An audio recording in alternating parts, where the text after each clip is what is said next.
children in a different way. So probably using these sort of ways, using the spaces within the corners of the house, and trying to say that, okay, this is a activity of exploration today, where we're going to explore this sort of a room of ours today. What do we do about this room? And little things around that, to know that probably conversations is something they might not get to a place of understanding, but movement and sort of actions is something that really registers for them. Yeah, yeah, that's brilliant. Yeah, thank you for adding that piece into this. And above all, it's really important to just say, yeah, okay, get bored, man. Like, it's not on me, So to just like be okay with boredom as well is really important. I mean, for you also, you don't have to constantly do like a time like this, is like such an arrest in all these doing states. You also don't do anything, like them also don't do anything, sit and whine for a while if that's what is needed. Because sometimes I'm just like, I do not want to get up, I will not get up from this couch I'm sitting on to entertain you, because my son is like, play, run please, and I'm like, no. And then I'm whining and he's whining, and then after some time I have to get up and play, of course. But allow yourself that permission to sort of to say, oh, this is too hard right now. Go do your iPad if you want. To be okay with that also. Yeah. All right. I was thinking about how much of this our conversation is about encouraging children to communicate and encouraging parents to communicate with children. Oftentimes I have parents telling me, yeah, but it's not this rosy. They don't actually communicate. They don't want to communicate if it is on my terms. They want to communicate when they are ready, or that's not my child. They're not used to this kind of conversation, or I'm not used to this kind of conversation. So how do we, what do you say about sort of this space that parents get into? We all experience this. You go sit and you're like all excited, I just had this conversation, panel discussion. Now I want to converse about COVID and what fears you have. And the kid is like, go away.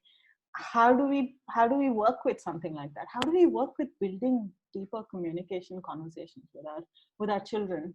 And this is, I wanted to say, when we say children, we mean all ages, really. If you're a parent, then you have children, right? So keeping that in mind, how do we nuance into this idea of conversing? How do we do that?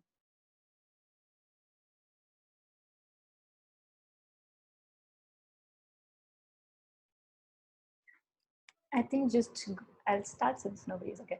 I think just going off the back of what we've been talking about already, I think it helps to remember to be gentle with yourself as parents, and also with your child. That just, that wanting to communicate in this way, but often, the child might not be in that space, might not know how to, or might just not be in that space or wanting to talk about these things readily. Or at times you might not be in the space of being able to extend in that way. And so I think it helps to just hold it with gentleness as well, hold yourselves and the child with gentleness also in trying to navigate these or start these conversations, that it's not going to sort of, it might not immediately lead to these brilliant moments of we have connected and I have just, because communication doesn't always have to look that way either. I think just letting the child know constantly, as much as you can, that those channels are open, right, in whatever way you might do that. Just sort of checking in on them, asking questions around this, any of those ways to keep reiterating that the channels of talking about this are open. But that, communication doesn't always have to look that specific way where both of you sit together and talk through something and it feels like, yeah, we've held this for each other really well, because it's hard to do that. So I think gentleness around that, and then sort of coming back to really meeting the child where the child is at that time, wherever they're at, if that's emotionally, they're sort of feeling bored, they're sort of feeling like, I don't want to talk about this, to be able to just sort of even acknowledge that for the child and leave it at that. Or if you're feeling sort of like, I need you to talk to me about this better, to even acknowledge that for yourself. And I think I think that's something that can help. Yeah, with this. Yeah. Yeah. Yeah. I'll let the others say more before I. Yeah. I would like to say something. So, generally considering all the questions that have been going around, I think as a parent, being an adult, there's a lot that is happening around, and you are witnessing it more than what your children are witnessing it. Uh, Financial burdens that are expected. So there is some kind of anxiety that is even created uh, uh, from the parents' perspective, because there's a lot of job ramp downs that are going on. There's a lot of kitchen work that is coming up for the parents and work from home. There are so many things happening at the same time. This boredom that is kicking in from the children's side, from the child side. So communicating this, sitting, having some family time, talking to the children about these things really matter, and understanding the kind of anxiety that this child might also be going through, and being able to have some develop some personal habits as an adult also, and kind of involve your family in how much of a way that you can. I think the whole family dynamics is gonna change right now. I think the family dynamics will be before Corona, after Corona, kind of things that we can compare after this. Gadgets, yes, people are going for gadgets, but I think there are some family board games that you can do. People are working out. You can do some workout together along with your child. There's cooking that's happening. We can help as a family, along with the children. We can help cooking, storytelling, movie time, home decor, everything. I think parents need to acknowledge that, yeah, whatever the child is going through, even I'm going through.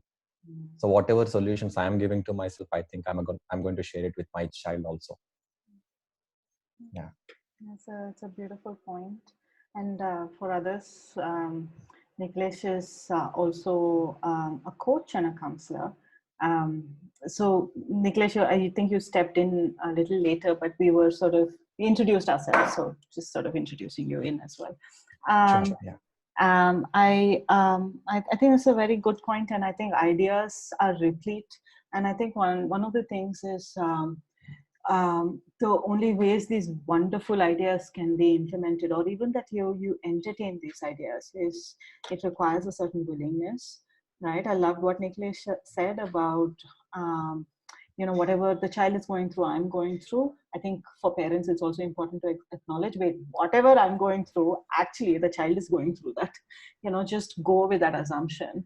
And I think all of us have been talking about compassion and gentleness, and it's really required in times like this. And then these brilliant ideas will really come. And it's important to acknowledge that, your style might not be the same as the child's style of sort of working, talking, moving, whatever. And I think it's sort of room for opening into, well, what does this child want and how are they more different than me? And it's really important to look at that versus thinking they have to be just like me or my version of the awesomest child on earth, right? We can't hope for things like that actually won't happen, really. One of the things that Nikhilesh alluded to, I think Pooja alluded to, was this, there is so much there is to do. And in this phase of sort of, okay, you're saying communicate, you're saying do a lot of family time, but there is a lot of anxiety, there is a lot of pressure that we're all experiencing. So in a time like this, how do you make time for everything? What sense do you have of that question? How do you make time for everything? Yeah, I think that's a good question, because when the lockdown was declared, a lot of people have thought, okay, there's going to be a lot of time now. But frankly speaking, after the lockdown has, I mean, when I'm talking to a lot of people, they're saying it's actually the opposite. They're not finding time these days because they're constantly involved in something or the other, at home, at office, work from home, looking at opportunities. So I think I don't know, uh, because we're not. I don't know how to create time for myself for the things that I'm yet to do. And if I had a child, then I don't know how would I create for that also. But I think it's the intention that is required at this time. Okay, what is my intention? Am I having that willingness to do or not? That's a good point, right? Like, what is my intention? What do I want to do really with my time? Others, others on the panel. Yeah. Really This reminds adding me up. of, yeah, please go, Ruhi.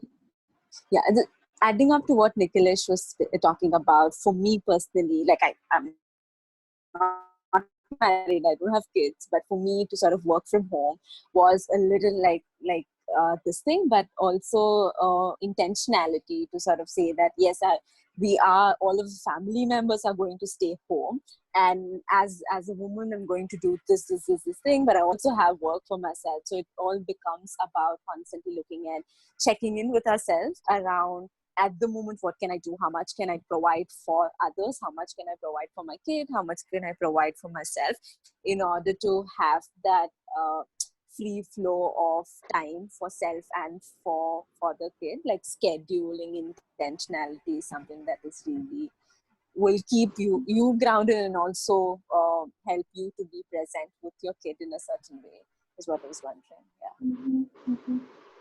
Shweta? Yeah. So something that reminded me of the same question was work from home versus work at home. Uh, I feel like I'm also that adult child probably in the house.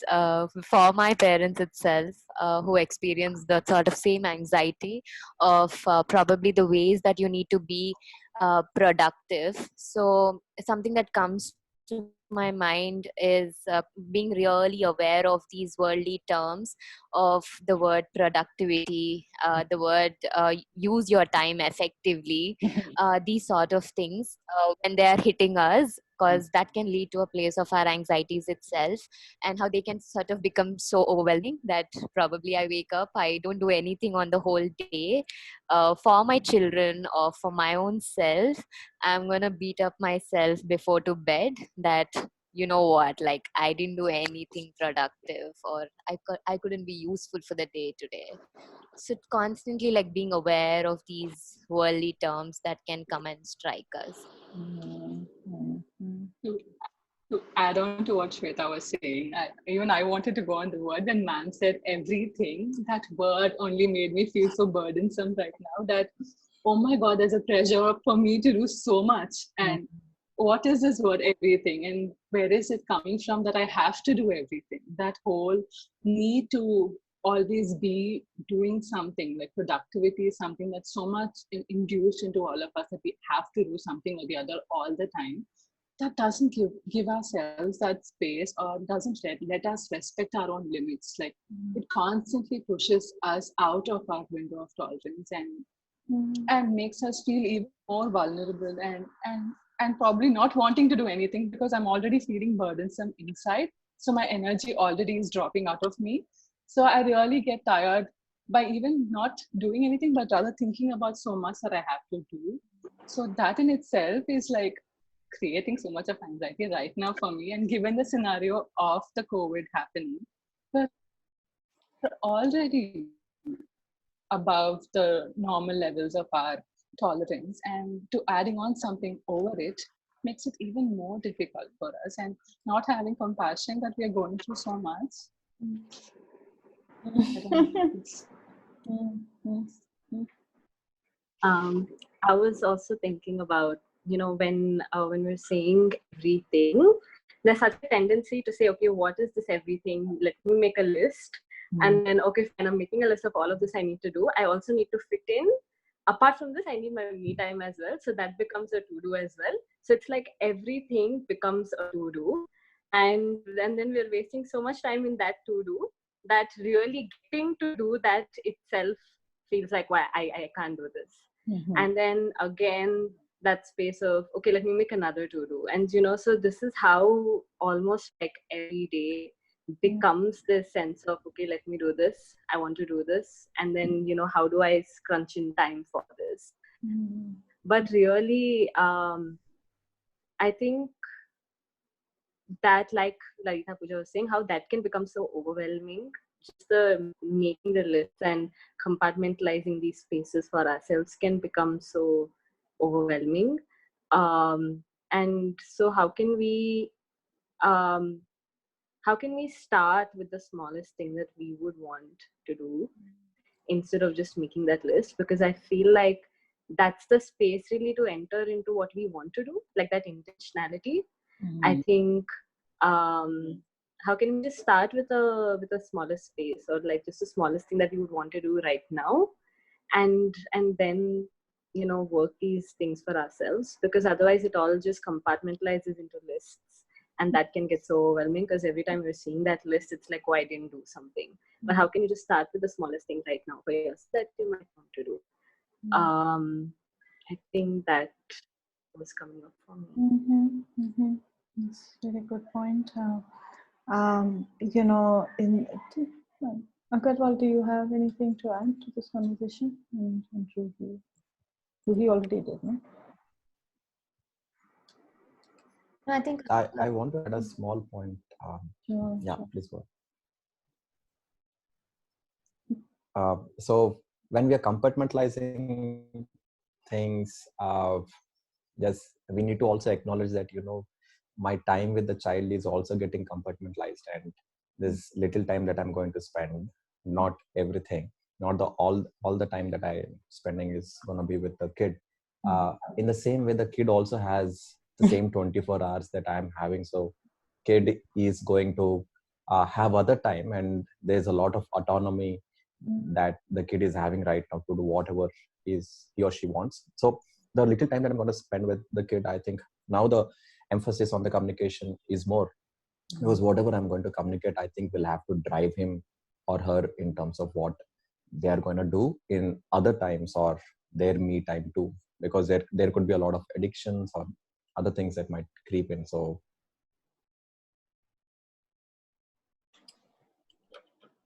as a parent, I think there's some extra responsibility that gets added also.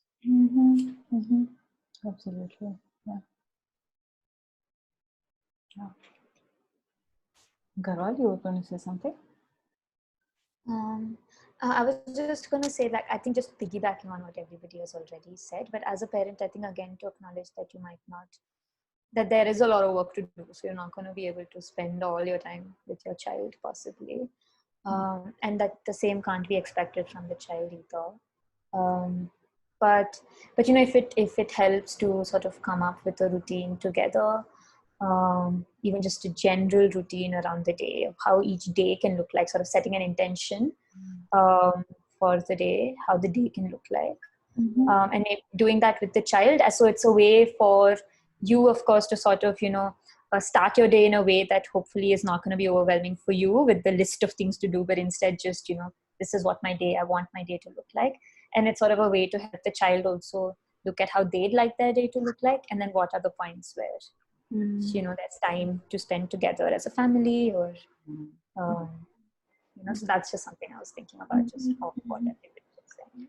Yeah, I think it's a brilliant sort of putting together of everybody's ideas. I think one of the other things that I was thinking about is, this is such an interesting time, right? Like we are sort of facing such a global scale, really historic thing that has happened, befallen all of human race.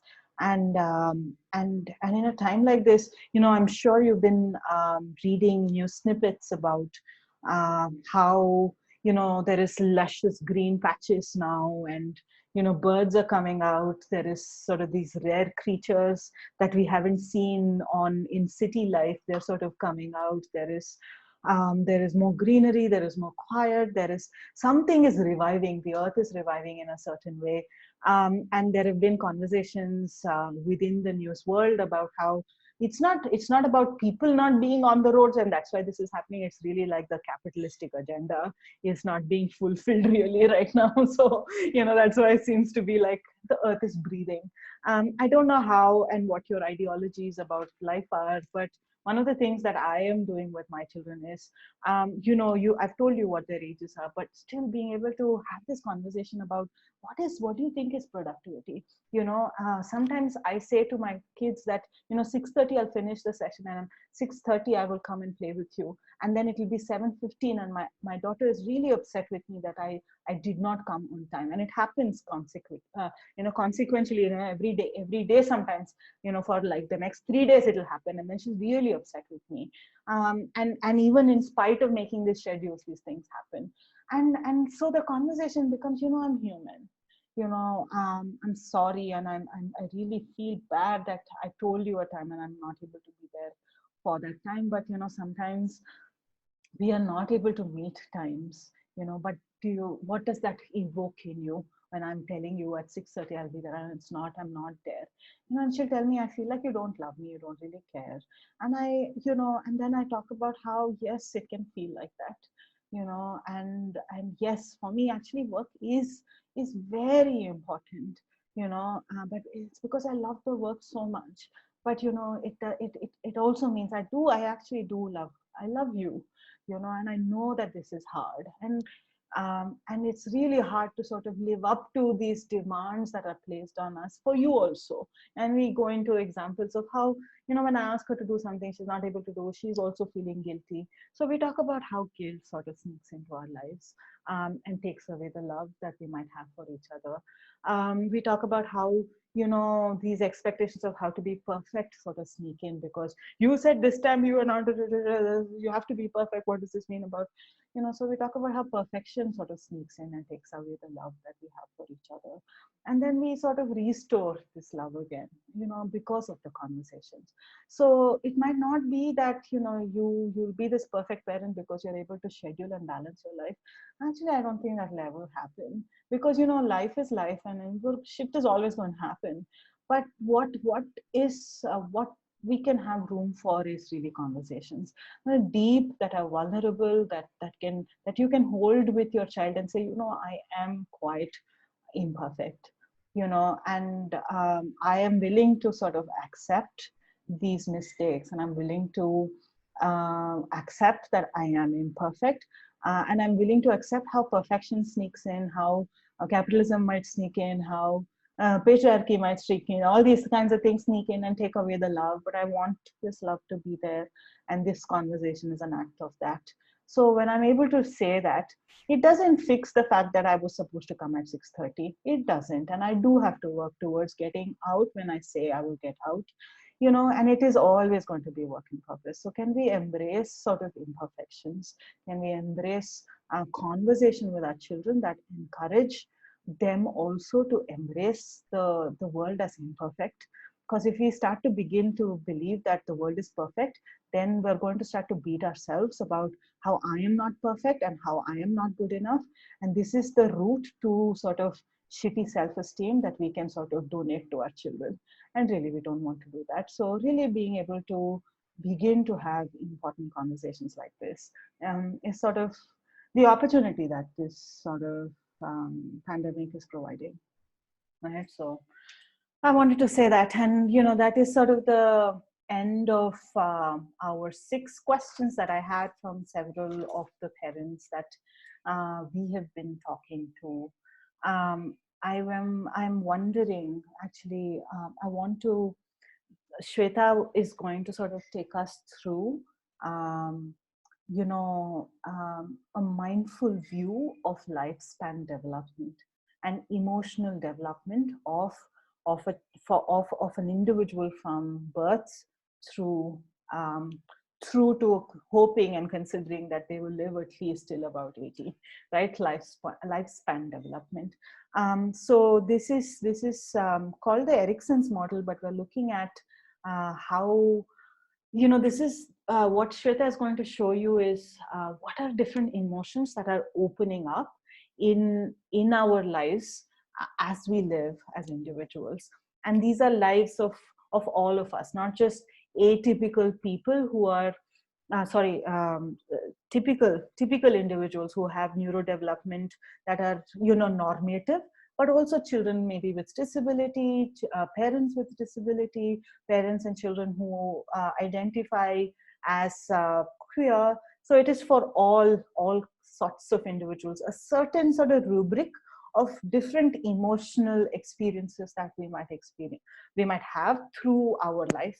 And Shweta is going to sort of point out some of the things that we can do, when we are experiencing these emotions as we go through life. So it'll be a quick 15-minute presentation, Shweta. Yeah, and she'll share screen and she will show it to us, and then we will open into questions from the group. Yeah, so I'm right now sharing my screen. Just let me, if you could see that. Is everybody able to see it? Yeah. Okay, cool. So something that we brought up around now, Yeah. as ma'am was mentioning about. Shweta, you'll have Yeah. to do that, whatever that's called. Only that I need to see that. Okay, so. I like the full screen. Play, yeah. Is it fine? Yeah. Okay. Yeah, so as Atima was just mentioning about Erickson being a theorist of how he sort of brought up these stages as well. We're trying to look into how we could view in mindfulness itself, and a view on how seeing it as a part of mindfulness and understanding the fluidity of these different phases. So the first one, are you able to view the whole thing? Yes. One sec.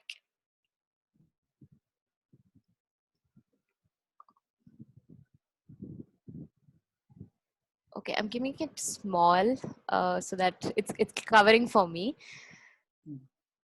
Right.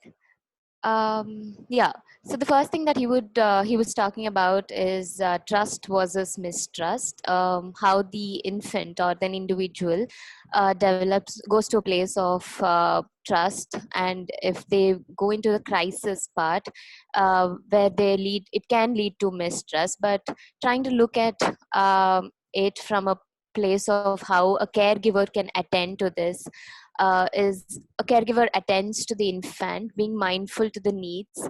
There's a sense of acquired trust that persists in the infant even during the absence of caregiver. Like just being present to your child while you're just spending time by completely being there can sort of build up that sort of a trust in the child, where they sort of often see it that even during the absence of the caregiver, they know that the caregiver is still there. So to cultivate this sort of a presence while we are with our children, while we are with anybody, in fact. The next one coming down to autonomy versus shame and doubt, and the virtue developed, like the behavior that can be developed being will, caregivers' openness to their children's assertions of will, by trying to take them as confidence, like seeing them as they're confident enough in their own actions, and curiosity towards their actions helps their children as well to notice their own thoughts, emotions, and actions with acceptance, and helps the child be kind of self and the other person around, which goes to really place of understanding their own self, versus being in a place of seeing if their actions are actually validated or they're wrong by the people around them, and to being able to be that sort of being confident with their actions and being curious in communicating and understanding these actions. The next one being initiative versus guilt, and the virtue developed being purpose. So children at this age develop a sense of exploration in their environment, where we often see that they try to live up to these role plays of acting for with people around. They take up the roles of a father or mother and sort of often go into these spaces. And a lot of why questions tend to arise. Caregivers' open and curious stance towards these questions will help both the caregiver and the child to explore the answers for the child as its own. Like Ati ma'am was mentioning about how just the 9-year-old talking about, okay, what can this whole thing look like, where the whole pandemic, given a whole pandemic is there and it exists, but to actually sitting out and exploring with them about the meaning of the whole thing can really bring up a curious stance for them as well. And over controlling or strict instructions from the caregiver limits the child's understanding of self, and they further become the followers. Children's ideas of self and the others, their decision making skills, could be explored together with a stance of welcoming and allowing. We often see that a lot of kids come down to talk to us about, they suddenly question us about, okay, what is love or what is this? And we're so uncertain about these answers, where we don't know not really how to bring up the answers for their understanding. But to be curious and welcoming, firstly being able to welcome and allowing these questions can make us more understanding of, okay, what arise this question for them, and actually sitting down to communicate with them along these lines. Industry versus inferiority and the virtue developed being competence, um, where we notice that this is the stage of how they tend to become more, they develop language and they try to go to a place of understanding these things within the school, within the environment, from their peers, and they develop a lot of new things. Sometimes it goes to a place of shock for us, where we sort of see a lot of new things coming up for them, and probably parents considering this as a generational gap itself, that oh my god, I don't know what they're talking about. And they come up with very little notes, and like very new meanings to things and shortcuts as well. So being able to communicate and validate can be a key to understanding the child at this stage, as a lot of learning takes place at school with the peers, with children develop a sense of feeling validated in their actions, as well as their thoughts and feelings. There is a lot of communication that has been going on with the teachers there, probably with other students from different homes, to bring that back into the homes and talk about it. They need to have a sense of validation. They need to be constantly validated for what they are speaking up, and that they are right, uh, and being really understanding from that space. This can be a great opportunity for the caretaker and the child to explore the skills and accepting with kindness. Comparison can be replaced with embracing the child for its own. The next one being identity versus role confusion. I'm sure a lot of we as parents, or we as individuals as well, go through this sort of a stage where a lot of identity and understanding our own self comes into place. So a shift from the childhood to adulthood is noticed at this stage. It's often confused with what an individual notices themselves as, with how the individual is expected to be within society. Where there's a lot of governance around an individual developing their own skills and trying to be present to them. They also notice a sudden shift of how you need to be a doctor, or you need to sort of be a this in the society, or of how you are expected to be a certain person, with people around, and that sort of dissolves for what they actually notice themselves as. So rise in these existential questions can come up, where who am I and what can I be? Questions around the sexual identities can take place at this stage. The shift in the individual needs to be addressed by the parent with gentleness and acceptance of whatever they're bringing up. to being able to be gentle for our own self first and for the child, for the adolescent. At this point where young individuals experience changes in the body, the role they take up as an adult needs to be addressed with compassion for their own selves.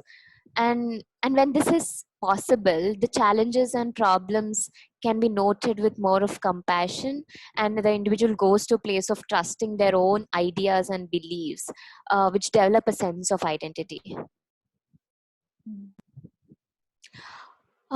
Next, coming to this intimacy versus isolation, the virtue developed being love.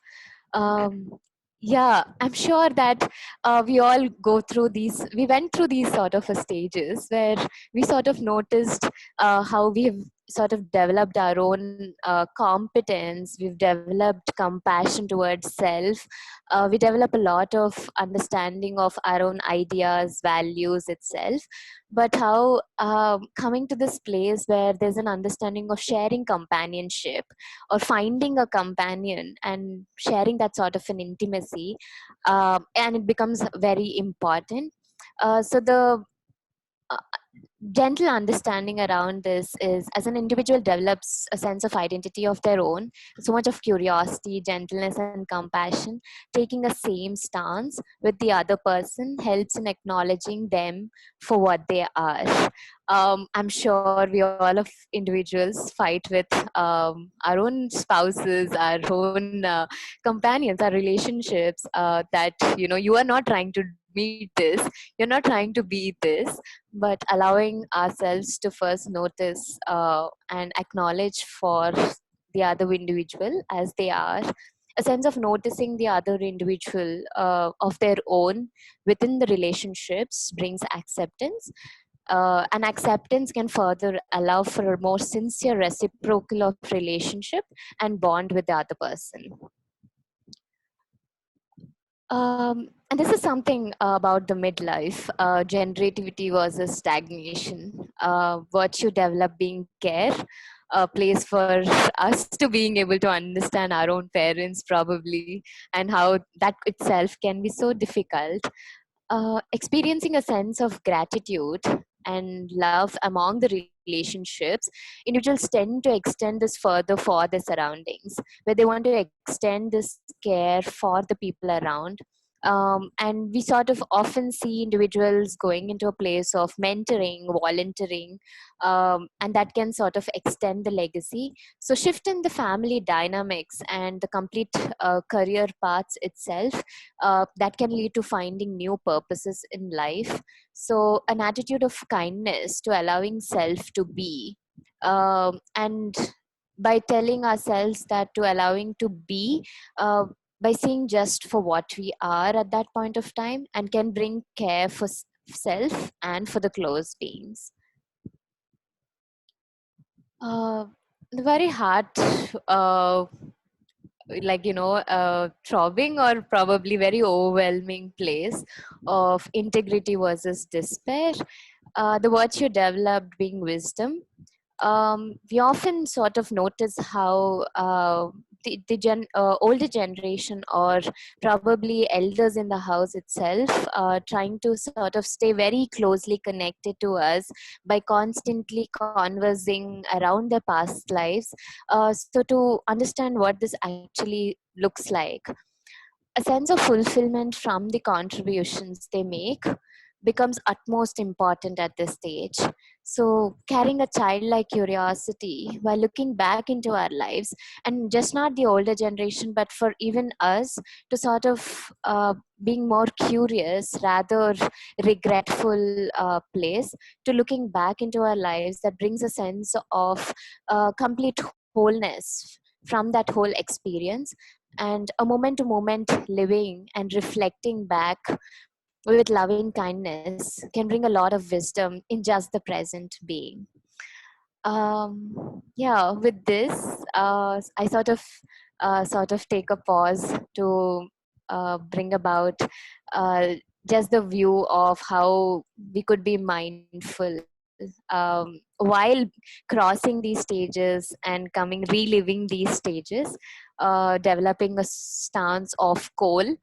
So we call it as curious, open, acceptance, and loving kindness. So just remembering this sort of a stance with our own selves and with people around us.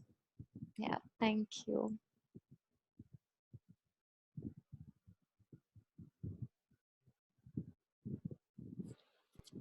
Thanks, Vita. That was a nice one. Yeah, thank you.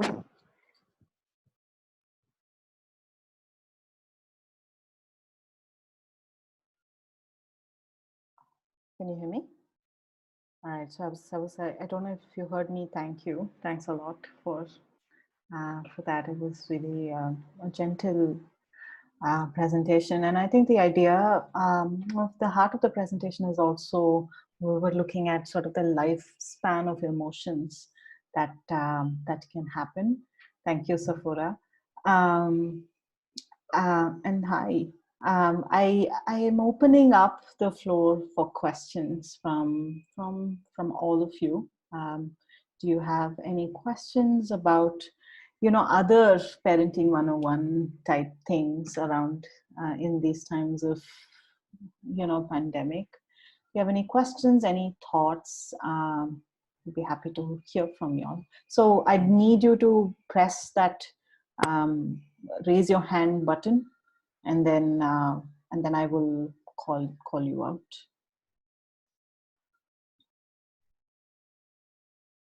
Any questions? And you can also chat your questions in. My aunt is here. Her name is Vasini, and I was wondering if she wanted to say something. So yeah, her hand's raised now. Right. Hi. Hi, Aarti. Awesome panel. Thank you very much. I got some insight into how I can handle my daughter. She's a queen. She's a very anxious child. And yeah, here, well, I live in New Zealand, okay? I just wanted to share that we are constantly given update in the news when it happens that it's okay for your child to be occupied in the gadgets. It's okay.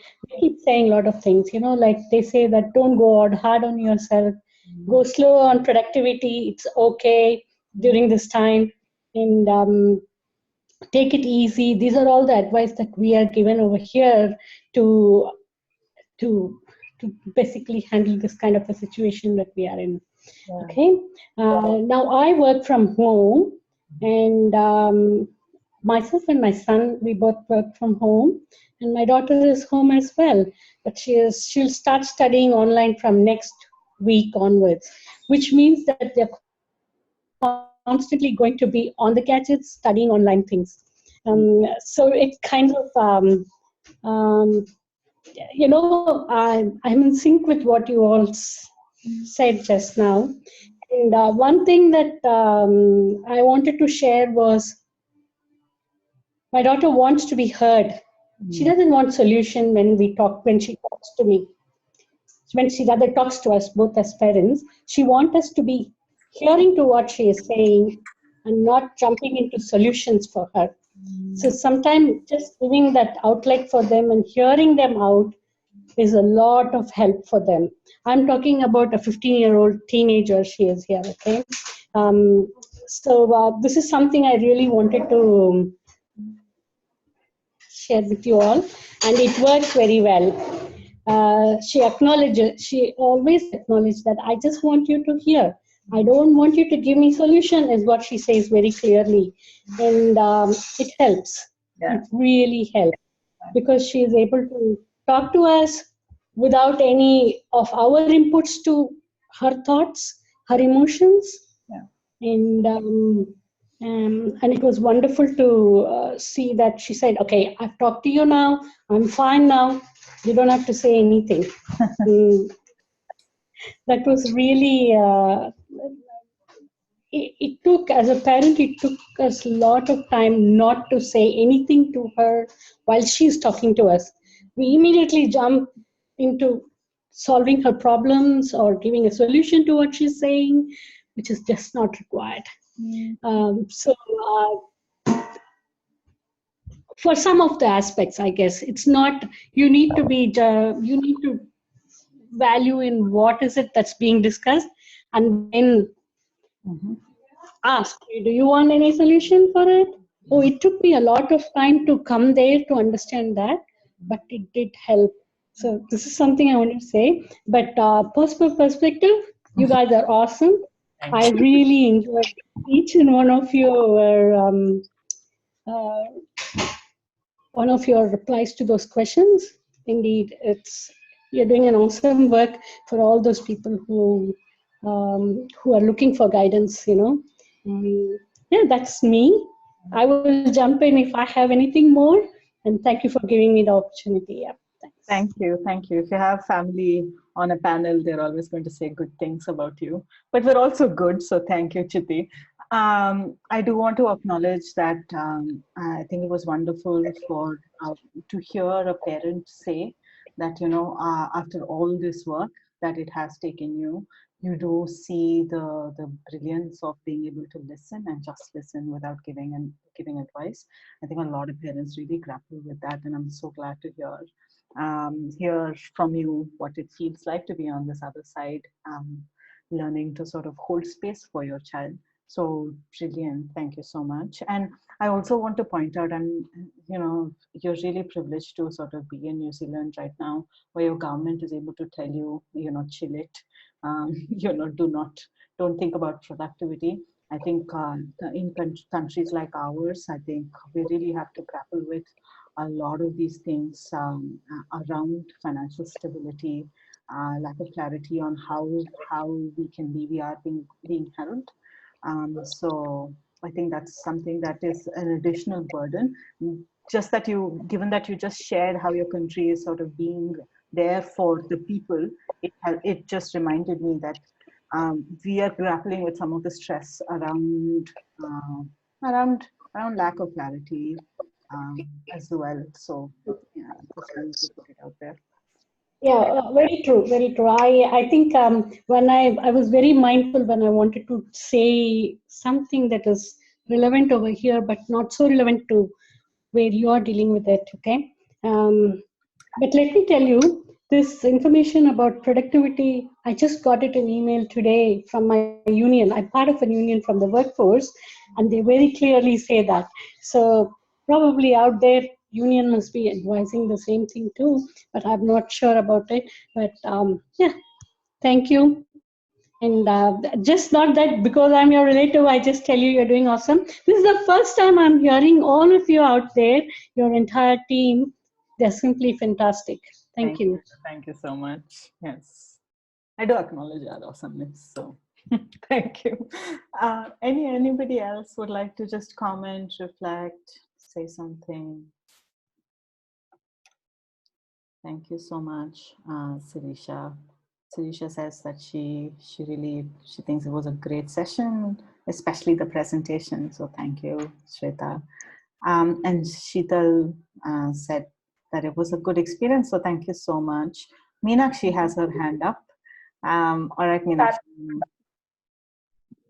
Yeah. Hi. Okay. So it was nice to actually come to this as a role of a parent rather than as a part of a PFP family. Yeah, the team. So I guess I really liked the whole presentation, and it didn't feel very overwhelming, but it seemed like yes, the things are possible, and we can do something. And yeah, but I just had one doubt or query, like everything that was iterated was around how you can instill compassion to yourself and to others. And I was wondering, is there a way that I can do it with my 3-year-old kid? Because I don't have the luxury of having a direct conversations with her and negotiations and all that. But something where she feels understood, she feels heard. Because this whole lockdown has been very crazy for her. She's been cranky because she can't go outside. And the one day that we set her outside in the corridor, it was like she was free from the jail, that kind of thing. And I think that night she slept her best. Oh, That day she had her food. So there has been a lot of change in her routine. Like, we are not able to set a routine for her, like, and all she wants is both of us to be around her. So the house cleaning, the cooking is all gone and tossed. I was wondering what could be done around that. Yeah. such a good point. Such a good question. Anybody wants to start?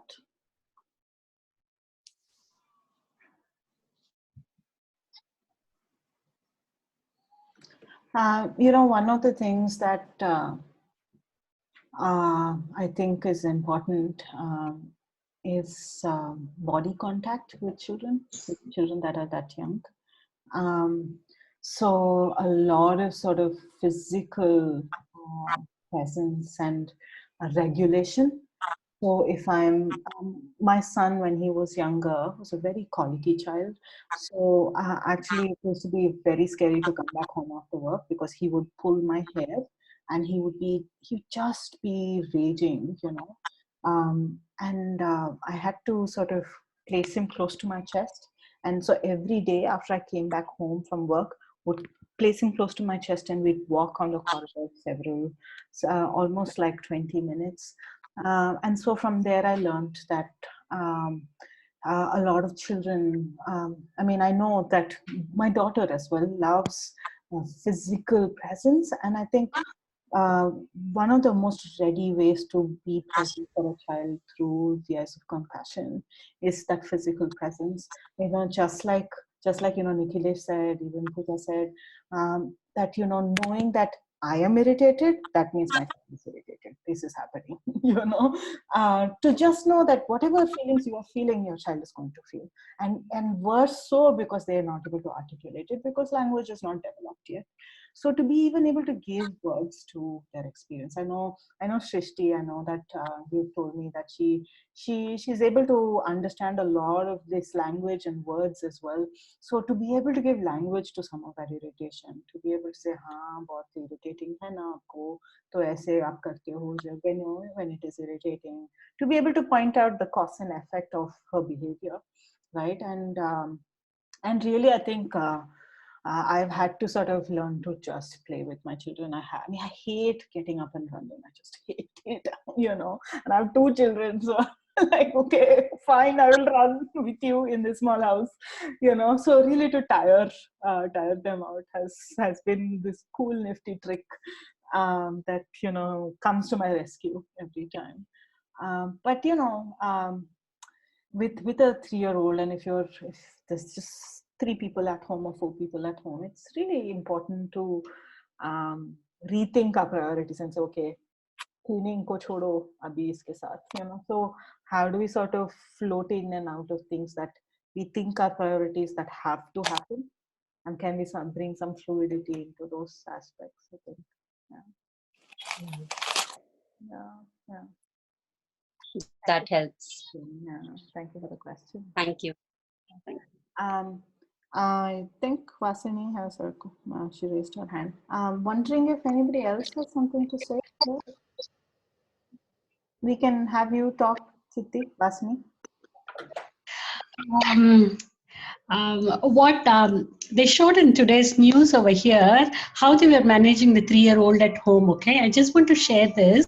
What this parent has done was a cool thing. She's drawn with the chalk piece. She has drawn a box-like thing and created mosaic, and let the child color that really big one in their front yard or in the backyard, wherever in the courtyard or whatever, and that way they are engaged into coloring that and doing things like that.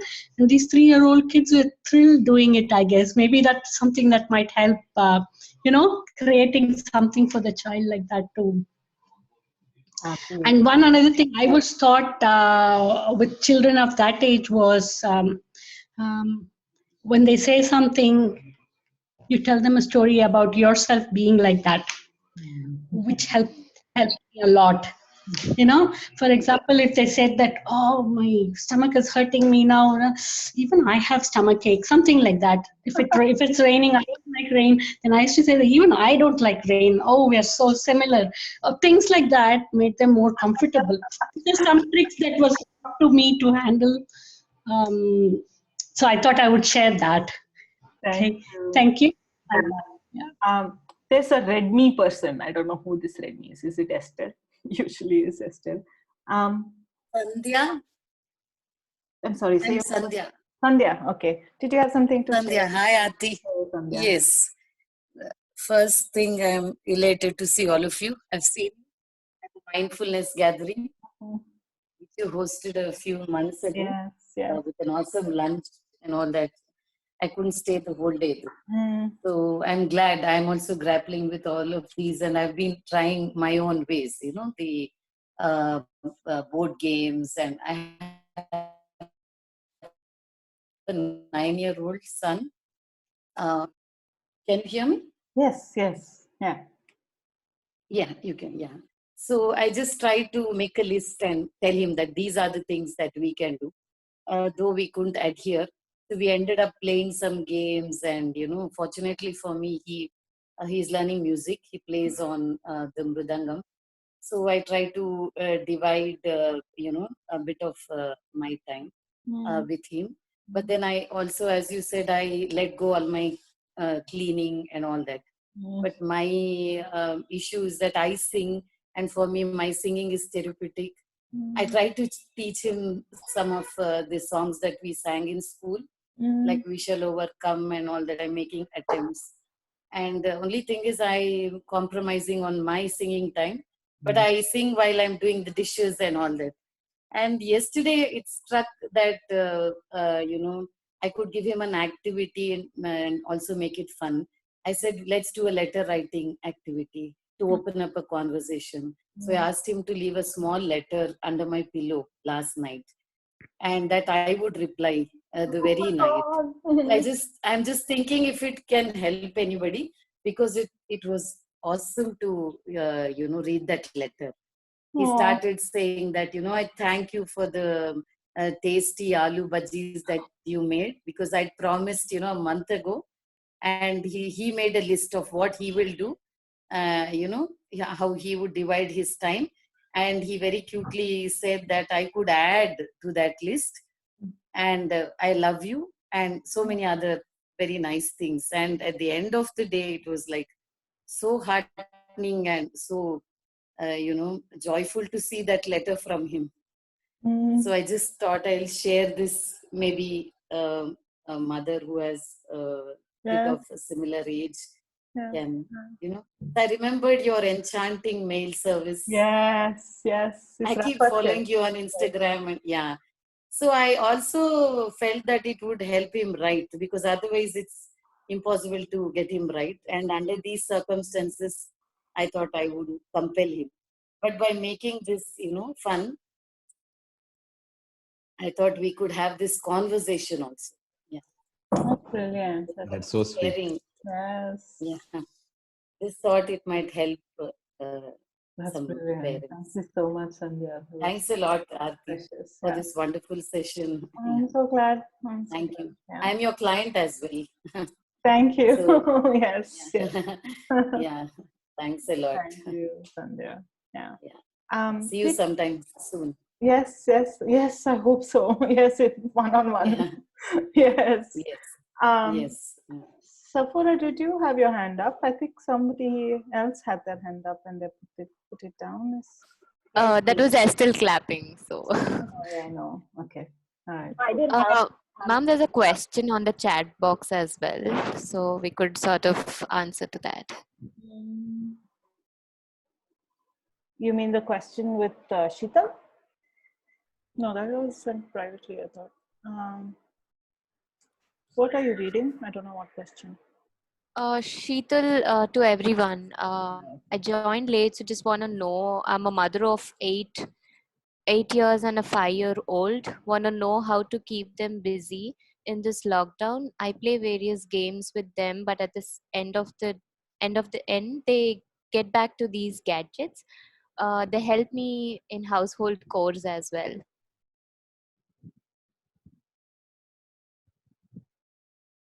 I think there are a lot of games that you can play as a family on gadgets too. If at all parents can just look around the Play Store, a lot of board games these days which are digitalized, and you can play it with your family members, with the kids on different gadgets. Just I think this is time for the parents also to explore what all games are these people actually playing. Are they really fun? If yes, let me join them.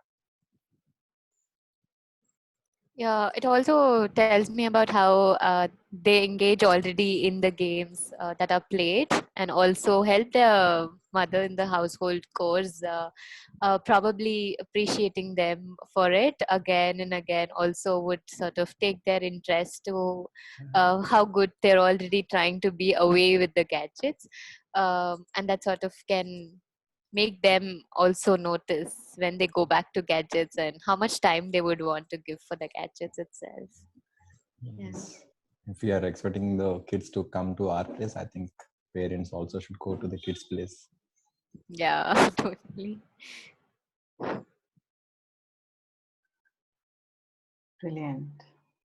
Thank you so much. Anybody else have a question? Vasni, yes. I agree with both of them what they said just now. So I spend time with my daughter watching movies that she wants to watch. So we both make time out.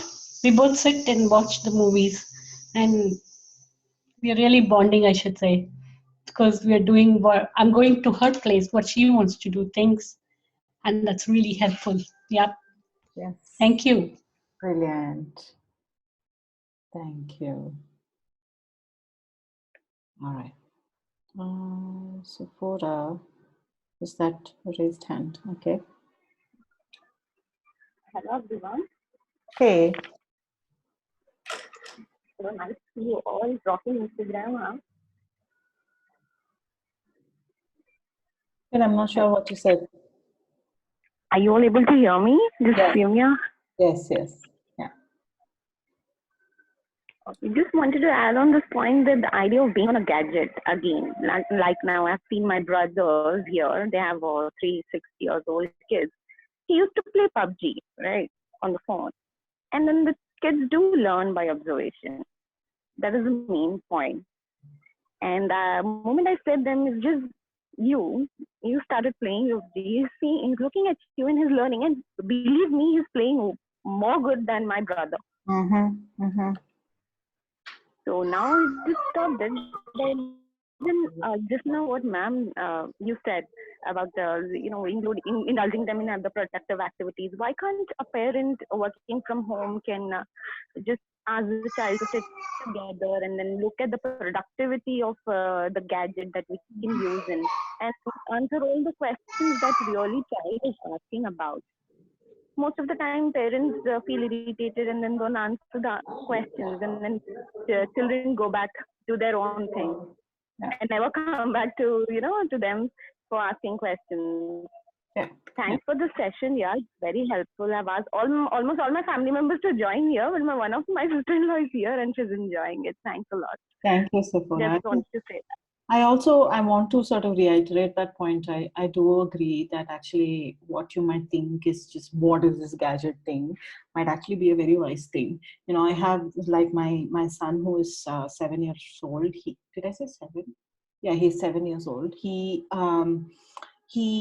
goes to this school where it's a Montessori method, so he really has not picked up on learning to write yet, and he loves to play Minecraft, and it frustrates me endlessly because he wants to know what does this button say, what does that button say. He wants me to read. I'm okay with him doing the gadget, but please don't like pull me into this. And then when I got him to so fine, I would say very reluctantly, hesitatingly, frustratingly, and and we got into the space of learning, right? Now that the lockdown is in place, I was like, okay, now I'd like you to learn something at least, and we downloaded a couple of apps that are fun learning apps. But when it seems to have this label of learning, he's like, Abba, do I have to really do this? So I was like, okay, fine, I'm going to really be, one day he's sort of mastered some bits of Minecraft, and now he wants me to show him how to have friends in Minecraft, which means it's work on me, right? I have to Google how to make friends on Minecraft, and then I'm realizing, array, you need to learn how to write first before you become friends with people on Minecraft. Then he's feeling so sad that, when will this ever happen? So one of the things that I ended up doing was, I'll be your friend on Minecraft. So I downloaded Minecraft on my iPad, and then we started sort of looking at, how to sort of do things on Minecraft. And I realized one of his strengths is to build things, construction. So you will learn these things that you don't know about your children. If you sort of indulge in a little bit of, okay, what is it that they like? Why all these whys about gadget, and how much is important, how much is too much, to be able to help them navigate through these spaces that you as an adult have never been in, is extremely important. Because they're not going to be you, they're not going to play gilli danda. That's not the age anymore. It's not the era of playing cricket on the street. And you can be so sad about it, and you can encourage them and throw them out of the house and play, ask them to play cricket. But come on, gadgets are here to stay. So how can you engage in it in ways that are helpful is really important for you to think about, right? And have conversations with children about that.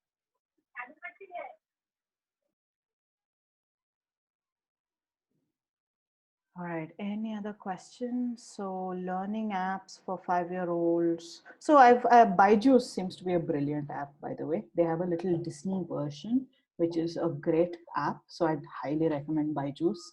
And in terms of books, actually, Kindle is not Kindle. Oh, what is their learning, reading online audio? Amazon's audio. Audible, it's called. Yeah, Audible is currently. Is it Audible?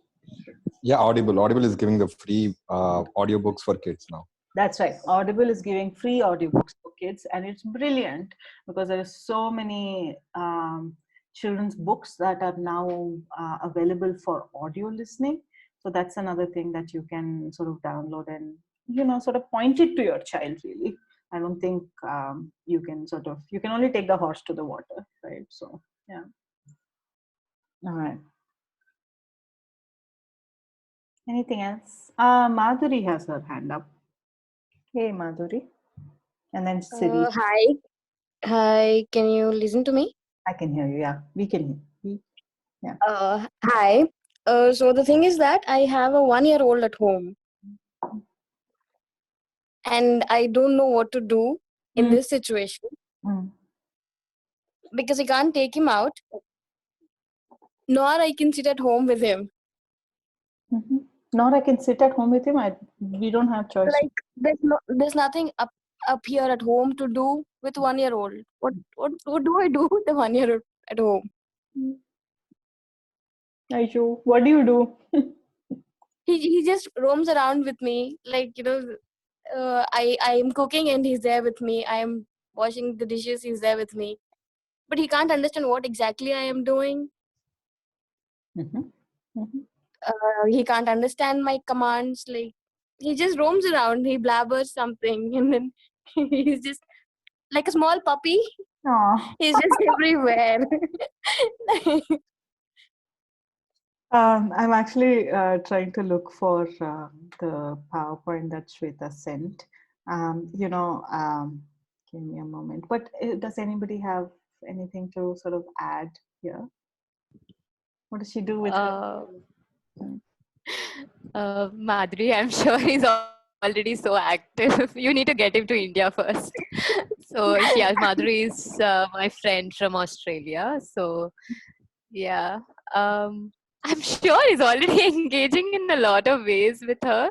But probably, yeah, like you were talking about like as ma'am was telling about the PPT itself, how kids understand a lot of language through body contact, and yeah, and he's already seeing you and noticing you do a lot of these things. I'm sure that's a one way of communicating as well to the kid around what he's already watching the mother, the father do as well. And then and yeah, like though there is no language to communicate, I'm sure he's observing and learning in the same time with the same things. So yeah, giving that sort of compassion and gentleness for probably your own self, that you're already doing a great job Some of having him the around. tangible things that I have been able to do with my 1-year-olds was, I mean, there's a lot you can do actually. And like Shweta saying, just letting them walk around and do their thing is perfectly fine. You know, children are learning, right? Like their verbal parts of the brain are starting to activate when you talk, right? They are Exactly. of My issue is that every day he's like just locked down in these four walls, and he's very enthusiastic to go out. Like whenever I'm opening the door, and then he's like, wow, there's an entire world for me.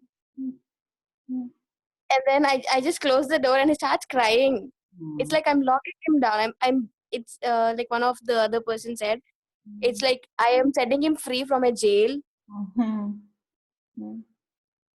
He's just looking at me like there are only like my face, my husband's face, only three of us, that's it. He's not able to contact anyone, he's not looking at anyone, and he's not much interested in video calls as well. I'm finding it a little difficult in this time to cope up with him.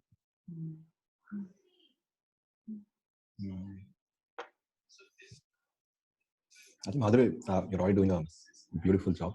You're doing great, and yeah, uh, just as somebody else, as a well-wisher, I think uh, storytelling might also be kind of really helping people. Like you might be having laptops or iPads where the comic books are out, and where you can actually show them the comic books where there's a lot of visualization, and you kind of tell him stories. Though, yeah, he might not understand the story completely, but it definitely engages kids of that age, is what I observe. I don't know how the infrastructure there is, but yeah, balcony spaces or terraces just were coming on my mind. Okay. Yeah. And also, kids love to play with water. I would often, as my children were growing up, I put different colors in the water, and they love to play. So if I prop them up even in the bathroom and put water, and different colors of water, different containers of water. Sometimes I used to set up like a, what is that called, like an adventure camp thing, where I would sort of put tents and different stools that they can walk on and off of, like this is the water and we're only allowed to walk, so sort of creating ways that are playful for children. But it's also developmentally useful, because they're learning to sort of walk in different textures, learning to walk in different sort of sizes of stools, playing with different colors. If they can make a mess out of a couple of colors, if you lay out newspapers. These are some of the ways in which you can get them to wash vegetables, and of course, given now the condition of the world, maybe not vegetables, but maybe you can wash it and then get them to wash it, or not. Actually, let's not do washing vegetables. But anyway, you get the drift, right? The idea is to Yes, be able to yes, look at what's I get it. around, and yeah. Sirisha has her hand up, and after Sirisha, we will stop. Because we are watching time and we're at the end. Yeah, Sirisha. Yeah. Are you able to hear me? Yeah. So thanks for a great session and a lovely presentation. By the end, I was in tears all the while. I was like, yeah, this is the journey all of us have to go through. And I suddenly remembered how much I was doing for my parents and my in-laws. They being locked down, though my parents are in the same city, I am not able to visit them, neither are they able to visit them. And every time I make a video call to them, they start like, I'm missing you, we are all missing you, and it is all like that. So it's more like, we end up being teary end of the session. So that was a great thing. One, uh, my question is, I have a 9-year-old and a 7-year-old. Basically, my son is 10. So he is hooked on to chess. Now, being a lockdown thing, he is hooked on to chess, and that is the only thing that he is doing all the while. So basically, he puts on, if you call a tab or on TV, everything is only about chess. So he goes through videos and sessions of continuously about chess, and he keeps playing online games on Sundays, where there are some, I found some online training center which conducts competitions online. So basically, he is doing that. So given that he's occupied and he's doing a good job with chess, which is not bad, my problem is that he's hooked on to this for like 6 hours a day. And I'm just not able to pull him out of that. And whenever I try to tell him that do something else, he's like, Mama, what else do you want me to do? I have already read all the books you have bought. I've already done all this. And what else do you want me to do? And I'm like, okay. Given that, yeah, chess is a good thing, it keeps your mind sharp, all that fine. But I'm like, okay, 6 hours is like too much, yeah, come on. I'm like, what else can I do? I'm just out of, because I bought him so many books, he's finished practically all of them. And I think he's read it 3 to 4 times, each one. And he's like, Mama, this page has this line. Do you want to check? And I'm like, I don't know what to do. So basically, that is my whole idea of, I don't know what to do. So basically, that is the question I have. So yeah, if you can help me do something. Sirisha, do you know to play chess? I tried. So I tried a lot, but I basically, I know the moves and things like that, but not as in depth as what he understands, and probably not hooked onto it also. So probably if it is a carom game or something, maybe I can get hooked onto it because I like it. But chess is something I have not attempted for a long time. So I tried learning though. I tried learning it, but I would never understand. And he is this technical person who gets into every move and has a technical scientific word for each one of them. And he's like, Mama, this is a castle and that is this. And I'm like, oh my okay. God. So what else do I do? I have no idea. I heard you say, I'm watchful of time, so I'm going to add something and then we should end. I heard you say, 6 hours, yeah, that's too much. I'm wondering, why is it too much? No, he does nothing else to do. What do you see? In that that 6 hours, partly probably about an hour or so he would spend on his school work, which is on Minds Park, and that he would finish, and he would say, Mama, okay, this is done. So what else do you want me to do? And the next, I am just out of ideas to give him next and next. He cooks. I've tried to put him onto cooking, and I said, every day the breakfast part is yours. Still, he has that done, and then he's like, okay, I'm done with this. So what else do you want me to do? So basically, I tried putting him onto a lot of things. No, with my 7-year-old, it's easier actually, because she tries to be with me. She's like walking around with me all the time, doing the dishes or whatever. She tries helping. But this guy is not interested in these chores. He is interested in something different. That different is getting overwhelming for me. At the end of the day, I'll run out of ideas. So I've you should be quite happy that he's not asking you more than chess right now. No, quite honestly, I don't know why why do we say it's too much? I mean, at the moment it appears like, he's read everything that he needs to read. He's not so interested. I mean, he does sort of help out a little bit if he wants to come back to the activity. He's able to focus on his studies. I don't see why 6 hours. Okay. Then the idea that, oh God, we cannot do too much of anything. And I don't know where that idea comes from, but really, I don't know why it's a problem, really. Yeah. My issue is post lockdown he would have a lot of other things to do, like he's lot interested in cricket, which is the sad part, that he's not able to go out play cricket with his friends, and he's also into professional coaching. So he would go there. So given that he does not have it now, what happens is once the lockdown is off and he goes there, probably he would be hooked onto this, and I don't want him to continue having this for, even if it is like 3 hours or 4 hours, that is like too much. Now it's 6 hours, but then it's sort of fortune telling, no?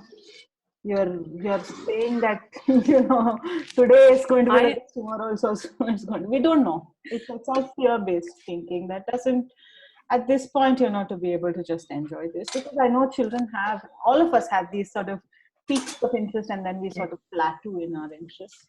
And it sounds like that he might be one of those. He's read all the books. Hopefully, out with it. Thank you so much. And actually, we do need to stop. We're out of time, but thank you so much, everybody, for being present today. The recording for this is available on YouTube. If you want to contact us, if you want to reach out to us, I'm going to leave my email ID as well as our website.